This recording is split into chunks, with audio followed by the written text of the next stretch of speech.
Assalamualaikum dan salam sejahtera.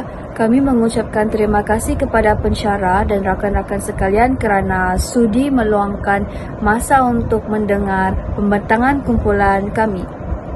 Tajuk pembentangan kami hari ini ialah Skandal Rasuah FIFA, Bola Sepak Kuasa dan Wang. Kami akan membawa anda menelurusi bagaimana skandal besar ini terbongkar, siapa yang terlibat, bagaimana rasuah dilakukan dan apakah kesan terhadap dunia sukan dan masyarakat. Pembentangan ini disediakan oleh kumpulan kami yang terdiri daripada 6 orang ahli, iaitu yang pertama, Nurul Erika Fatra binti Junal, BB 24161061.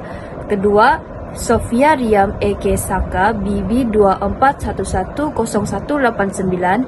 Ketiga, Ilyas Viana Jipil, BC 24110058. Yang keempat, Dayang Asima binti Samudin, BA 24110157. Kelima, Nur Anatasha BB 24161122. Keenam, Tada Cahyani AP Velmurugan BP 24160284. Tanpa melengahkan masa, mari kita mulakan dengan pengenalan umum tentang FIFA dan isu integriti dalam sukan bola sepak.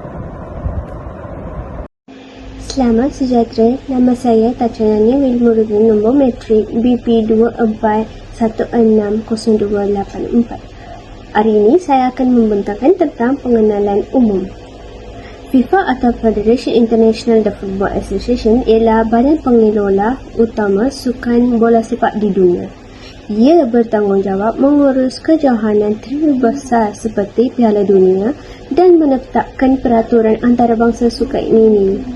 Namun, di sebalik kejayaan dan glamour bola sepak, terdapat cabaran besar yang menjejaskan integriti organisasi ini, iaitu rasuah.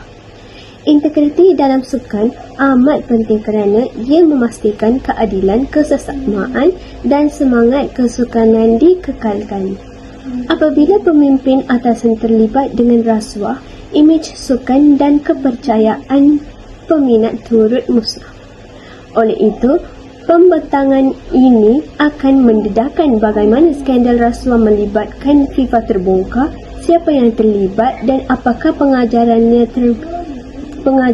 kepada masyarakat global. Seterusnya, latar belakang skandal. Skandal rasuah FIFA mula terbongkar pada bulan Mei 2015 apabila pihak berkuasa Amerika Syarikat dan Switzerland melancarkan siasatan bersama. Seramai 14 individu telah ditahan di Zurich, Switzerland atas tuduhan berkaitan pengubahan wang haram, penipuan dan rasuah. Kebanyakan mereka merupakan pegawai tinggi FIFA dan Konfederasi Bola Sepak Serantau. Antara individu utama dalam skandal ini ialah Sepp Blatter, Presiden FIFA ketika itu, yang dikaitkan dengan penyalahgunaan kuasa dan dana organisasi. Selain itu, Jack Warner, nasib Presiden FIFA dari Trinidad dan Tobago, turut menerima sokongan jutaan dolar untuk menyokong bidaan Piala Dunia dan mendapatkan hak penyiaran. Satu lagi nama besar ialah Jeffrey Webb yang juga merupakan Presiden CONCACAF. Beliau ditahan dan menghadapi pelbagai tuduhan jenayah kewangan. Skandal ini mendedahkan betapa besarnya jaringan rasuah dalam organisasi FIFA dan bagaimana ia telah berlaku selama bertahun-tahun tanpa disedari umum. Ini sahaja daripada saya. Sekian, terima kasih. Hai, nama saya Sofia Riam Anasaka dan nombor matriks PB 24110189. Saya akan meneruskan pembentangan tentang modus operandi rasuah. Rasuah dalam FIFA berlaku melalui pelbagai kaedah yang tersusun dan sistematik. Ianya melibatkan jumlah wang yang sangat besar. Salah satu modus operandi utama ialah sogokan. Sama ada ia daripada syarikat pemasaran sukan kepada pegawai FIFA. Sebagai balasan, syarikat tersebut akan diberikan kontrak eksklusif bagi hak penyiaran, penajaan dan pemasaran kejohanan FIFA. Selain daripada itu, terdapat juga pembayaran rahsia dan komisen kepada pegawai tinggi FIFA untuk menyokong bidaan negara tertentu bagi menjadikan mereka tuan rumah untuk Piala Dunia. Wang sogokan ini boleh disalurkan sama ada melalui akaun luar pesisir menggunakan syarikat palsu yang didaftarkan di negara bebas cukai. Kaedah-kaedah ini digunakan untuk mengaburi pihak-pihak berkuasa dan menyembunyikan transaksi. Contoh paling kontroversi ialah bidaan Piala Dunia pada tahun 2018 yang berlangsung di Rusia dan pada tahun 2022 iaitu di Qatar yang dikatakan dimenangi melalui sogokan yang berjuta-juta dolar. Dengan kata lain, keputusan-keputusan penting dalam FIFA telah dibeli dengan wang, bukan berdasarkan merit ataupun integriti. Seterusnya, saya akan teruskan pembentangan tentang kesan terhadap FIFA. Skandal rasuah ini akan memberi kesan yang besar kepada imej dan operasi FIFA. Antara yang paling ketara ialah kejatuhan reputasi FIFA di peringkat global. Seperti yang diketahui, FIFA merupakan acara yang sangat dinanti-nantikan oleh semua keseluruhan peminat bola di dunia. Organisasi yang sebelum ini dilihat sebagai simbol kesatuan bola sepak, kini dicemari dengan persepsi sebagai sarang rasuah. Akibat daripada skandal ini, banyak penaja utama seperti Coca-Cola, Visa dan Adidas mula akan menarik diri atau menyuarakan kebimbangan mereka. Ini akan menjejaskan kewangan FIFA secara langsung. Selain daripada itu, pemimpin tertinggi organisasi turut akan menerima kesannya. Sepp Blatter digantung selama 6 tahun oleh Jawatan Kuasa Etika FIFA kerana penyalahgunaan kuasa. Tokoh-tokoh lain juga dikenakan tindakan disiplin atau dikdakwa di mahkamah. Organisasi FIFA sendiri juga turut terpaksa menjalankan pembaharuan dalaman termasuk menukar struktur pentadbiran dan memperkenalkan kod etika yang baharu bagi memulihkan kepercayaan orang awam. Secara keseluruhannya, skandal ini mencetuskan krisis kepercayaan yang sangat serius dalam dunia bola sepak. Sekian, itu saja daripada saya. Terima kasih. Saya serahkan kepada pembentang yang lain. Salam sejahtera, nama saya Elisa Vina Jipil, number matrix BC 24110058. Hari ini saya ingin menerangkan kesan kepada masyarakat dan sukan.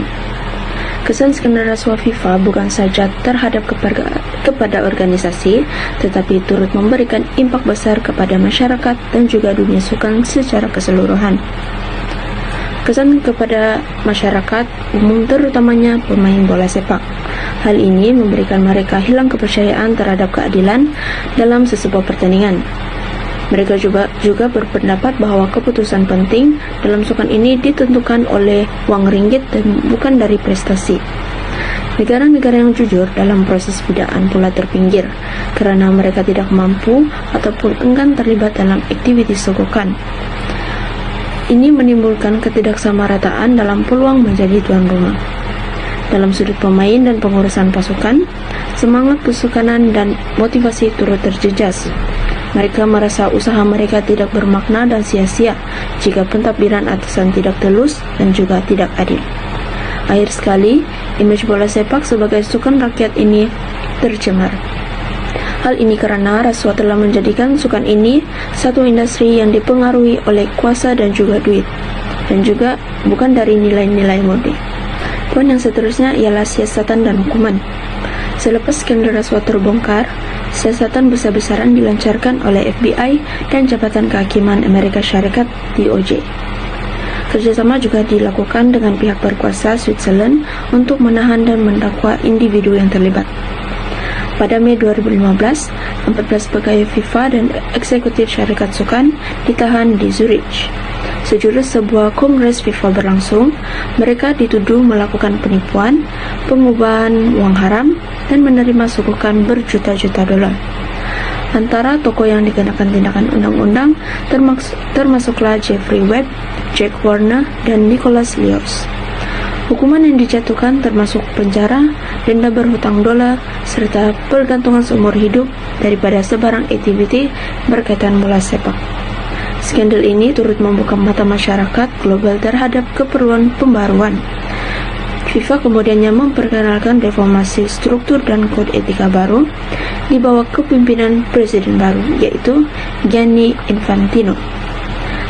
Tujuan adalah untuk membina sebuah integriti, ketulusan, dan accountability dalam pentadbiran bola sepak dunia. Sekian dan terima kasih daripada saya. Skandal rasuah FIFA memberikan pelbagai pengajaran penting, bukan hanya kepada dunia bola sepak, tetapi juga kepada seluruh masyarakat global. Pertama, kita belajar bahawa tanpa integriti, mana-mana organisasi walaupun sebesar FIFA boleh runtuh reputasinya jika kuasa dan kedudukan itu tidak menjamin kekebalan terhadap penyalahgunaan dan tiada kawalan dan accountability.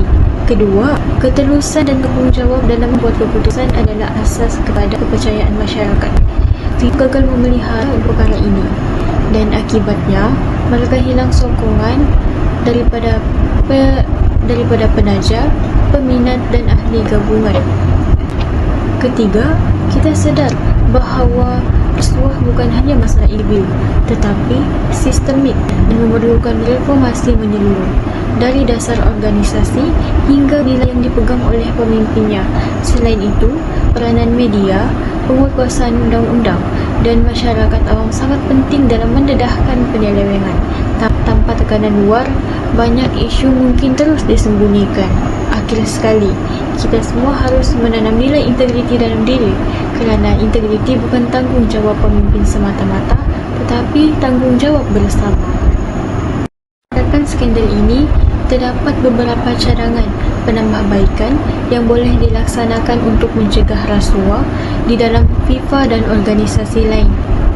Pertama, perlu diwujudkan audit kewangan bebas secara berkala oleh badan luar yang tidak berkepentingan. Ini dapat mengesan sebarang penyelewengan lebih awal. Kedua, proses pemilihan pemimpin dalam FIFA harus lebih telus dan berasaskan merit, bukannya rundingan tertutup atau sogokan tersembunyi. Ketiga, tindakan hukuman, iaitu tindakan hukuman yang lebih tegas perlu dikenakan kepada mereka yang terbukti bersalah. Hukuman ringan akan menghantar mesej bahawa rasuah boleh dimaafkan.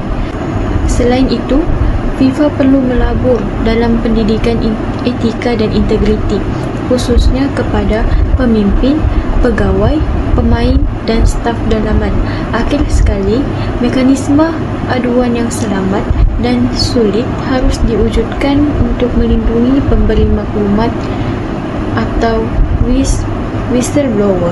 Semua langkah ini adalah asas kepada pembinaan semula kepercayaan dan memastikan bola sepak kekal sebagai sukan yang adil dan bersih.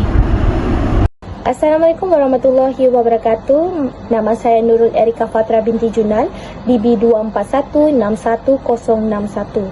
Di sini kita dapat lihat kesimpulannya, skandal rasuah FIFA menjadi bukti tiada organisasi yang kebal daripada penyalahgunaan kuasa walaupun berskala global dan terkenal.